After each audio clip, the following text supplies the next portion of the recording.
Exactly. But let's talk about overseas touring. Your first tour, you were on tour with Kimani Marlowe, you said? Well, my first tour is with Singing Melody. Singing Melody is a legend in Jamaica as well. He was more of a cover reggae artist, because you know, like in reggae music and dance hall in Jamaica, they're always doing someone's song over. But he was like good though. Yeah, but he was like one of the kings of doing everyone's song over back then. So I started touring with him. So our first tour was in Canada. How did you get that gig? So many people who want to get into this line. Word of mouth. They don't know. But they think it's like a mystery how people get these gigs. Sometimes it's just being out there, being open mics. You know, people know you, putting videos up on YouTube. At that time, YouTube wasn't really around. But you know, just performing, like just being seen. And if somebody thinks that you're good, you know, you never know if they're going to contact you personally. So somebody just told you that this person was looking for background singers? Well, no, actually, it was a friend of mine that I knew from a friend that I sang with doing cover bands. Okay. And she was like, you know, I'm about to go on tour with Singing Melody. We need another singer to come with us. I'm like a real strong believer. I stopped doing a 9 to 5 so I could have flexibility to do what I need to do. And that was a risk and a sacrifice that I took.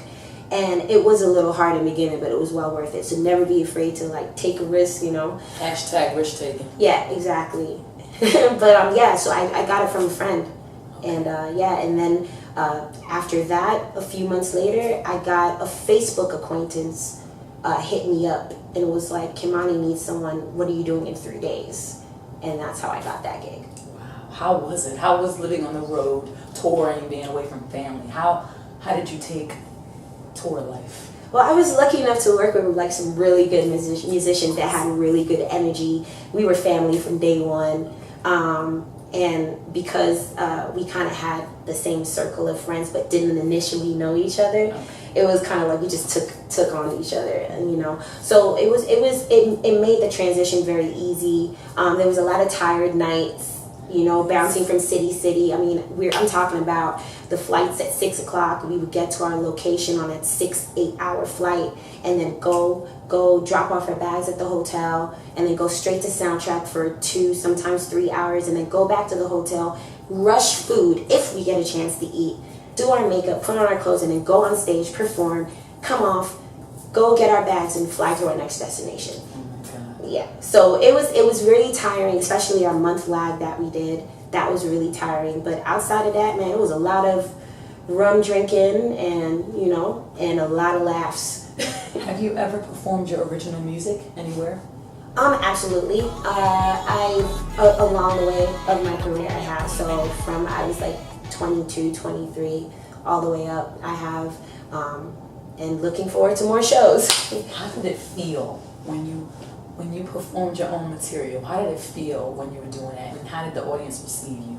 It's so crazy because in the few shows that I did do in my 20s, it was more of, okay, yeah, I'm doing my songs and I'm being the artist, because like you have this, you're more focused on this dream and how you're doing it, rather than, okay, it needs to be this way, this way, this way. You know, but when I did a lot of shows in New York City, and I had dancers and everything, so it was a lot different. But then when I got a little bit older and I took like a 6-year hiatus from music. I stopped doing music for like almost 6 years. And when I went back into it, it was more like, oh God, I hope everyone likes what I'm doing. And I knew everyone was gonna like it, but I wanted to be a little bit more personal, because before I felt like I was doing what I was used to seeing rather than who I really was. And I wanted everyone to really get to know the softer side of me. Everyone just knew this, oh, she's dancing and singing and, you know. But no, I want everyone to know, like me, I don't have to do all the dancing and singing for you guys to understand what I'm saying and to communicate and reach your heart with my music. And that is when it really changed for me. Okay. So who is Yendi off stage? Oh gosh. When the show is over, the lights go off, Does Yendi have a boyfriend? Is Yendi looking for, to be a huge, like, what do you see yourself in life, in real life, outside of your talents and how the world sees you? Outside of my talents, which is many, but outside of my music, I have a passion for bringing the best out of people. So I've been doing it along the way.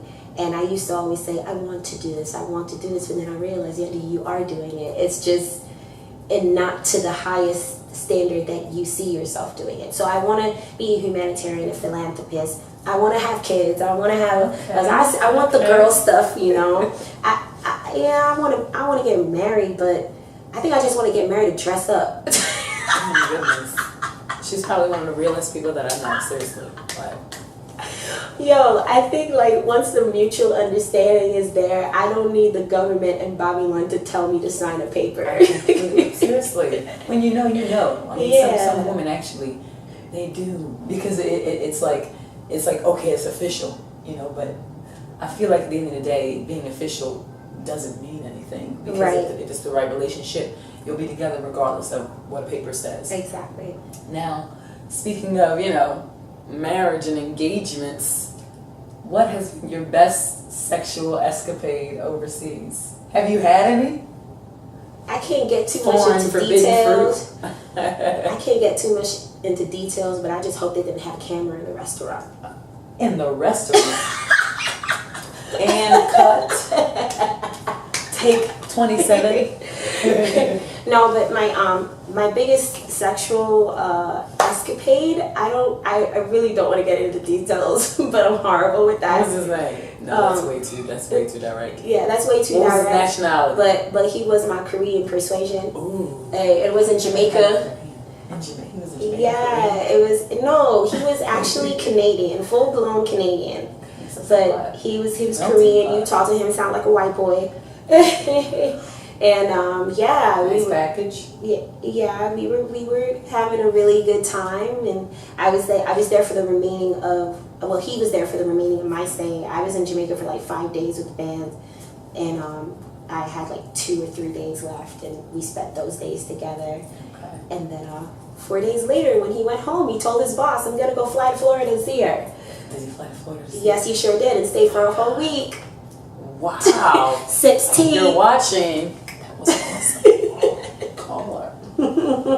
I just have a few more questions for you. What is your biggest insecurity on stage, off stage, in life?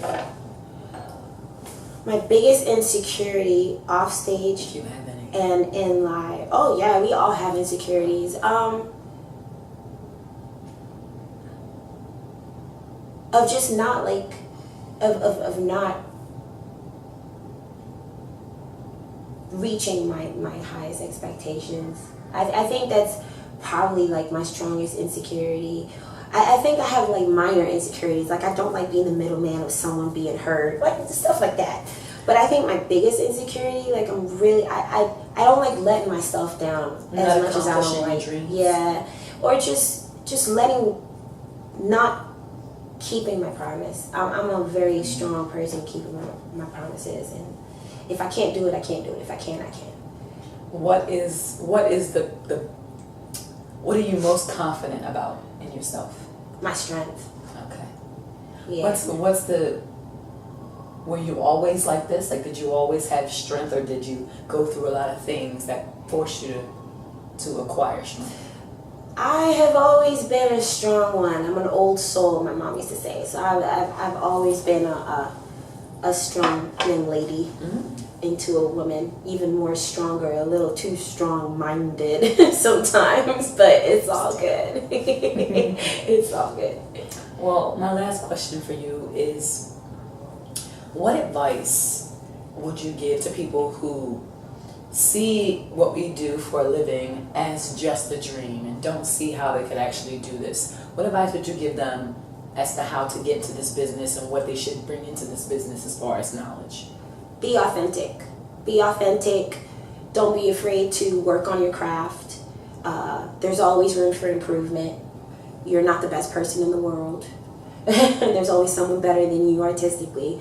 And just make sure you have a solid foundation so that you know, whoever you bring along with you in your musical journey will be able to put you in your place when you need to be, and will be able to execute so you reach your goals and understand your vision, you know. So strong foundation, be authentic, and always work on your craft, improve and become better all the time. There's always room for improvement. Criticism, in my opinion, is actually a good thing. Sometimes we just need to listen to the person and not how they say it. That's true. Right. Yeah, but I see what you're saying when you're saying in regards to, like, there's people that bring out push music and the mix is bad.